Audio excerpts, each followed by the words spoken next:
Muy buenos días para todos los compañeros que estudian o cursan la cátedra de Medicina Legal y Ciencias Forenses. En el día de hoy vamos a informar sobre el plan de evaluación que vamos a desarrollar en este trimestre en esta unidad curricular, ¿verdad? Tenemos 4 actividades, las cuales va a tener cada una un valor del 25%. Empezamos con un cuestionario que está fijado para el día 4 de octubre del 2021 con el material de apoyo que se encuentra en la plataforma. Tenemos una segunda actividad que es un trabajo de investigación, el cual está fijado para el 15 de octubre relacionado con el tipo de lesiones, de quemaduras por accidentes de tránsito, lesiones por diferentes agentes como armas de fuego, armas contundentes, armas blancas. También tenemos el último trabajo, que es un trabajo de investigación relacionado con la tanatología, que es todo aquello que se relaciona con la muerte de la persona y sus diferentes maneras de morir, ¿verdad? Aquí también tenemos la parte de afisiología, los delitos sexuales, en los cuales pues vamos a ahondar en nuestro conocimiento. Finalmente vamos a tener una evaluación de tipo práctico con ejercicios dirigidos a cada uno de los estudiantes a los fines que determinen cuáles son los tipos de lesiones, cuál fue la causa de muerte, con qué tipo de arma se pudo haber provocado una lesión. Iniciando con el módulo 1, que es medicina legal, ¿verdad? Tenemos allí que el contenido de este es cuál es el concepto de la medicina legal, cuáles son los fundamentos y la relación de su existencia, el alcance, ¿verdad? La relación con otras ciencias sociales o con otras disciplinas y su clasificación en la materia. También tenemos allí lo que es el peritaje médico, su definición, el nombramiento de los peritos, cuál es la manera para nombrar un perito para que sea experto, también cuáles son las causas por las cuales podemos recusar a ese perito, el informe pericial, que debe contener el informe pericial a los fines de que nosotros como abogados, bien sea que fungamos como jueces, fiscales o defensores, podamos determinar si ese informe pericial reúne los requisitos establecidos en la ley para que sea legalmente válido, para que sea incorporado a un juicio o a un debate. Tenemos diferentes, informe pericial presenta diferentes partes, ¿verdad? Y debemos conocer cómo está estructurado para poder determinar si está bien elaborado, si lo podemos impugnar, si cumple con los requisitos de ley. De igual manera tenemos la importancia y el valor de la experticia. Debemos saber que cada elemento, cada prueba, cada objeto que se colecte en un sitio del suceso debe llevar una serie de cumplir con unos requisitos como son establecidos en el manual de cadena de custodia a los fines de preservar la integridad de esa prueba que nosotros más adelante vamos a tener, bien sea que la promueva el Ministerio Público o que la promueva la defensa. De la colección, sujeción y fijación de esta evidencia podrá descartarse si fue o no fue realizada de la manera correcta y si aporta una información al caso que estemos llevando. También tenemos en este módulo 1 la psicopatología forense y la psiquiatría forense. Es importante que tengamos en cuenta que algunas personas por su condición mental son inimputables y debemos saber cuáles son esas patologías que los hacen inimputables, lo que conocemos en civil como personas en entredicho, ¿verdad? No basta que una persona venga y nos diga, es que esta persona sufre una patología, no debemos tener un examen médico forense que efectivamente avale tal situación, que demuestre tal situación a los fines de que el órgano de justicia o la administración de justicia se pronuncie con respecto a eso. Es decir, si una persona psiquiátricamente está inhabilitada y comete un delito, pues no lo podemos juzgar. ¿Por qué no lo podemos juzgar? Porque es inhábil, porque es inimputable por su condición, porque no puede discernir entre lo bueno y lo malo, ¿verdad? También tenemos la experticia psiquiátrica que nos arroja cuáles son las patologías que estas personas pueden presentar, no solamente los imputados, sino también las víctimas, por ejemplo, en los casos de delitos sexuales, generalmente es de suma importancia la experticia psiquiátrica. ¿Por qué? Porque esa nos va a determinar si esas víctimas presentan algún tipo de afección producto de esa o violencia sexual o violencia laboral o violencia psicológica que sufrió durante algún tiempo por parte de un presunto agresor. También tenemos la traumatología médico-legal, en el cual tenemos cómo se clasifican las lesiones de acuerdo a cómo actúa el medio vulnerable. ¿Qué es el medio vulnerable? Bueno, el arma o el mecanismo que se usa para causar la lesión. ¿Cuáles pueden ser? Un arma blanca que causa lesiones punzantes, punzopenetrantes, punzocortantes, las lesiones contundentes que pueden ser realizadas con un objeto contundente como una piedra, un palo o un objeto de mayor cohesión molecular que el cuerpo en el cual está siendo golpeado, ¿verdad? De igual manera tenemos lesiones que se causan por escoriaciones, equimosis, laceraciones, ¿verdad? Estas tienen diferentes tipos de presentaciones y diferentes días de curación, en lo cual el momento de valorar un informe médico-legal del tipo físico, pues debemos tener en cuenta cuál fue la magnitud del daño causado, cuántos son los días de asistencia para determinar en presencia de qué delito estamos, si es un delito de lesiones leves, levísimas, graves, gravísimas, menos graves. Esto lo vamos a determinar a través de la cantidad de días de asistencia y de las secuelas que tengan la víctima en su cuerpo. El módulo 2, con respecto al módulo 2, el módulo 2 habla de las quemaduras, ¿verdad? Si bien es cierto, las quemaduras generalmente se clasifican en quemaduras de primero, segundo y tercer grado, no es menos cierto que tenemos otro tipo de agentes que pueden causar este tipo de quemaduras. Por ejemplo, podemos quemarnos con la sola exposición al sol o al frío, podemos quemarnos con agentes químicos, ¿verdad? Entonces es importante no limitarnos a las quemaduras de primero, segundo y tercer grado, no hay que ir un poco más allá. ¿Por qué? Porque nuestra carrera más adelante, el día que seamos todos unos abogados profesionales del derecho, tenemos que tener la capacidad de entender un informe médico y de saber qué agente pudo haber causado esas lesiones, si son unas lesiones, si es una quemadura de primer grado, si es una quemadura de segundo grado, si la quemadura se realizó por un agente externo químico, si se realizó por la exposición al sol o si se realizó por la exposición al frío, ¿verdad? De igual manera tenemos las heridas por arma de fuego. Debemos determinar, poder reconocer las heridas por arma de fuego, cuáles son a distancia, a corta distancia, a próxima distancia, a próximo contacto. Esto también lo podemos determinar a través de nuestra preparación en esta materia de medicina legal. Cuando nos referimos a las lesiones por arrollamiento, estamos hablando de todas aquellas personas que sufren unas lesiones en accidentes de tránsito. Pueden ser de diferentes tipos, puede ser que sufra un aplastamiento porque el vehículo pasa sobre la persona, puede ser porque lo expulsó, iba dentro del carro y no tenía el cinturón de seguridad y fue expulsado del vehículo. Puede ser porque lo chocó, ¿verdad? Lo golpeó, recibió un golpe y hizo que volara o lo lanzara más allá del sitio donde se encontraba, y esto causa otro tipo de lesiones como fracturas en la caja torácica, en los fémur, en los pies, en los brazos, en las extremidades inferiores o superiores, producto de este expelimiento del vehículo en el que se transportaba.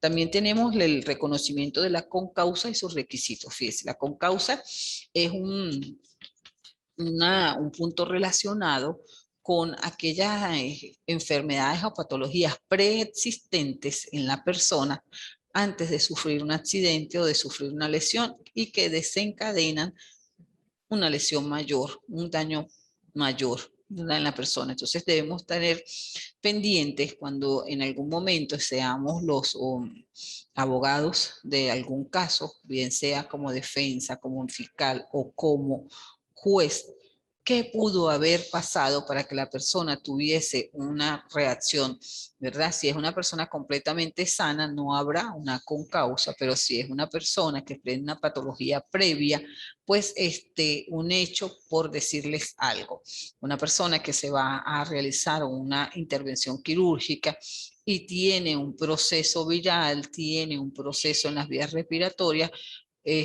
pues eso tendría que ser informado a los fines de ilustrar a los médicos que van a practicar esa cirugía en cuanto a las posibles patologías que presenta antes de ser operado para que se tomen en cuenta. Por ejemplo, si somos alérgicos, por decirle algo, a la penicilina, no nos pueden colocar un antibiótico con ese componente. ¿Por qué? Porque vamos a tener una reacción alérgica y esa reacción alérgica podría desencadenar hasta la muerte de la persona. ¿Ok? Entonces, a eso se refiere la concausa. Debemos aprender qué es la concausa, cómo la podemos reconocer y qué daños o qué consecuencias tiene en unas personas que no ha informado previamente si presenta o no una patología. El módulo 3 se relaciona con la tanatología, afisiología, sexología, ¿verdad? Y la obstetricia. La tanatología está referida a la muerte de las personas, cómo se suceden estos hechos, cuáles son las causas de muerte, cuánto ha sucedido desde que la persona falleció hasta el momento que se le practica la autopsia, ¿verdad? La muerte súbita, tenemos aquí aquellas personas que mueren sin ningún tipo de causa aparente, ¿verdad? La muerte funcional por inhibición, la muerte súbita en los niños, la muerte súbita en el trabajo, la muerte súbita médico-quirúrgica y que debe, como es la agonía, el diagnóstico y la importancia de las personas que están sufriendo una crisis y en la que pierden su vida. Luego tenemos también en esta parte la afisiología. La afisiología, vamos a conseguir las definiciones sobre asfixia, cómo se clasifican las asfixias, bien sea por agentes químicos, por asfixias patológicas, ¿verdad? Porque la persona presenta una condición médica que hizo que se asfixiara, las asfixias físicas o mecánicas, aquellas personas que se ahorcan, que se suspenden de una viga, se suspenden de un árbol y mueren de esta manera, ¿verdad? La asfixia por sofocación, que esto se refiere a aquellas personas que de alguna manera se les impide respirar.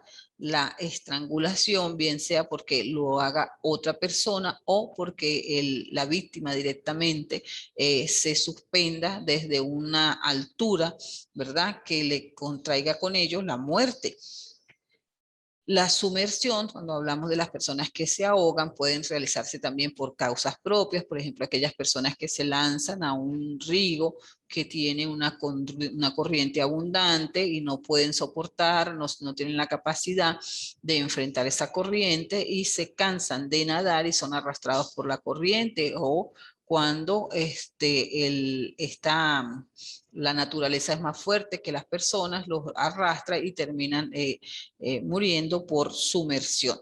También puede ser, ¿verdad?, que las personas no sufran este accidente, sino que otra persona les induzcan a esto o desplieguen una conducta en la cual las personas pierdan la vida, como lo hacen sumergiendo la cabeza, bien sea en un pote de agua, en un río, en una piscina, ¿verdad? Lo que hace pues que la persona no pueda respirar de manera adecuada, ingiera el líquido en el que está, bien sea en un río, en una piscina, en un pote, y la persona pues termine ingiriendo agua y se le llenen los pulmones de agua y pues posteriormente habrá la muerte por sumersión. También tenemos los delitos de contenido sexual, ¿verdad? Que tenemos una gran relevancia. En este momento hemos visto cómo se ha repuntado este tipo de delitos en los cuales tenemos como víctimas niños, niñas y adolescentes, ¿verdad? Tenemos víctimas de abusos sexuales con penetración o abusos sexuales sin penetración, entendiéndose el abuso sexual sin penetración a lo que comúnmente conocemos como los actos lascivos, tocamientos de carácter libidinoso que no tienen como fin la penetración, sino una satisfacción de la persona con el solo tocar el cuerpo de la víctima. Por su parte, el abuso sexual con penetración pues se equipara al delito que todos conocemos como violación, solo que en casos de niños, niñas y adolescentes se tipifica como abuso sexual con penetración. De igual manera, tenemos los delitos en este carácter, una serie de condiciones que se dan producto de estos abusos sexuales, ¿verdad? Como la pérdida de identidad sexual en los niños, niñas y adolescentes cuando son abusados a temprana edad y no pueden, no cuentan con las herramientas necesarias para afrontar esta situación. Algunos desencadenan, los niños se tornan agresivos, se tornan sumisos, pierden el sueño, pierden el apetito. Estos son tipos de situaciones que determinamos a través de las experticias psiquiátricas. Una vez que son abusados, pues se ordenan una serie de diligencias en las cuales prevalecen las experticias psiquiátricas a los fines de determinar cuál es la afección de tipo psicológico y físico que sufrió esa víctima producto de ese hecho de carácter sexual. De igual manera, tenemos cuáles son los problemas sexuales, ¿verdad? ¿Qué tipo de problemas sexuales? Pues tenemos aquellas personas que tenemos la zoofilia, tenemos la pedofilia, ¿verdad? Que son patologías que presentan las personas que no de ninguna manera quiere decir que esas patologías los hagan inimputables, no, por el contrario, esas patologías, pues a través del tratamiento adecuado, bien sea psicológico, psiquiátrico o médico, pueden ser controlados, pero aquellas personas que aún sabiendo que presentan esas patologías, no se medican, pues incurren en la comisión de hechos punibles que posteriormente generan hasta la privación de libertad de estas personas. También tenemos la parte de la obstetricia. ¿Por qué tenemos la parte de obstetricia en nuestra materia? Fíjense que también tenemos una ley especial, la Ley Orgánica sobre el Derecho de las Mujeres a una Vida Libre de Violencia, en el cual uno de sus delitos es la violencia obstétrica. Si no sabemos qué conocimientos, pues no tenemos unos conocimientos básicos sobre la obstetricia, mal pudiésemos determinar si una persona o una víctima fue vulnerada, su derecho fue vulnerado, ¿verdad? Y le fue practicado una intervención quirúrgica en la cual ella no estaba de acuerdo. Para eso debemos conocer la parte de la obstetricia. La parte de la obstetricia nos habla sobre el embarazo, su definición, su evolución, ¿verdad? Cuáles son las clases de embarazos que existen, cuál es la importancia de este embarazo, cómo es el diagnóstico del embarazo, cuáles son las pruebas, aquellos casos en los que tenemos damas que simulan estar embarazadas, ¿verdad? Y tenemos los pseudoembarazos y tenemos los embarazos patológicos. Fíjate que en la parte de obstetricia, para nosotros como abogados es muy importante conocer, si bien es cierto, no nos vamos a hacer médicos forenses, no vamos a ser especialistas en esta área, no es menos cierto que debemos tener unos conocimientos básicos que nos permitan identificar cuando se nos presenta un caso, si lo que está allí plasmado se corresponde o no con la realidad.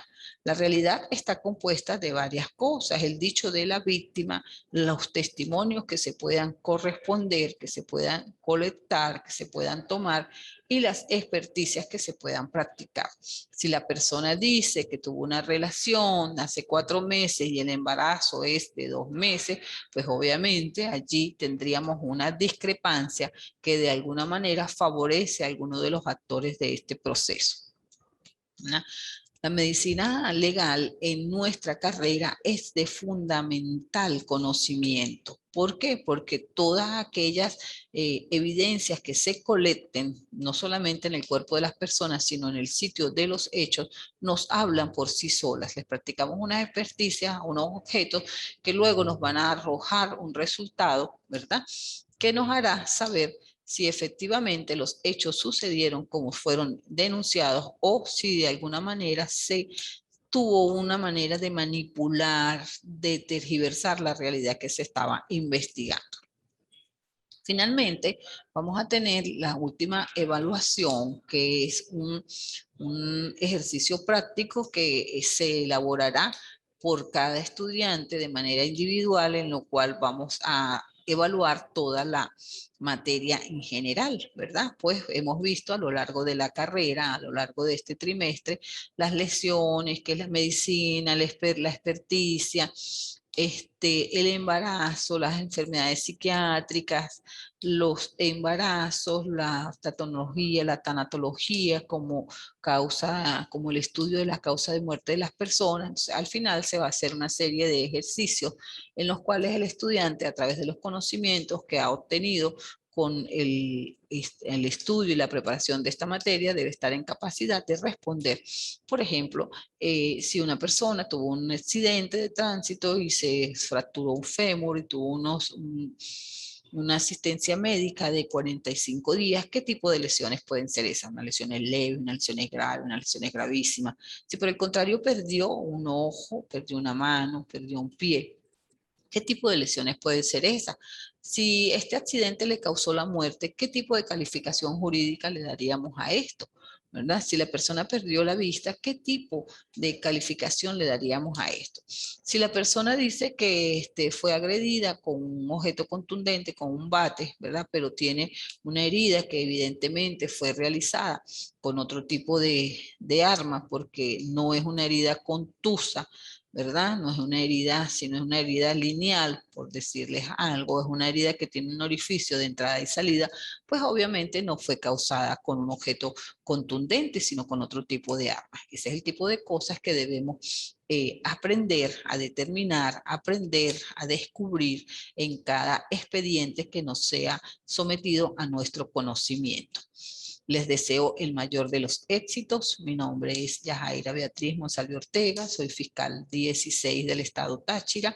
Mi número de teléfono es 0424-710-4458. Estamos a la orden en lo que se les pueda ayudar. Agradecida por su atención. Cualquier duda que tengan, no valga la redundancia, no duden en comunicarse conmigo. Si no les contesto en el momento, envíen un mensaje que muy brevemente les responderé. Agradecida por su atención. Éxitos para todos.